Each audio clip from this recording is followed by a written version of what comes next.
हैदराबाद में car racing, एक car दो गाड़ियों से टकरा गई।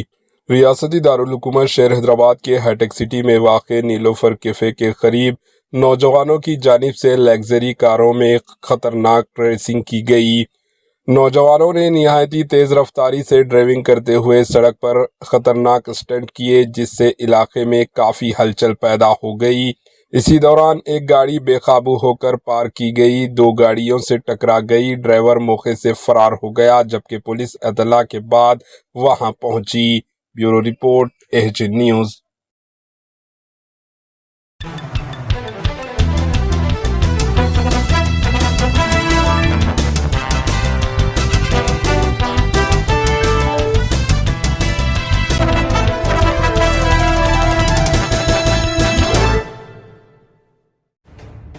एच न्यूज़ के यूट्यूब चैनल को सब्सक्राइब करें और बेल आइकन को दबाना ना भूलें ताकि आपको हर नई आने वाली वीडियो का नोटिफिकेशन बर वक्त मिल सके।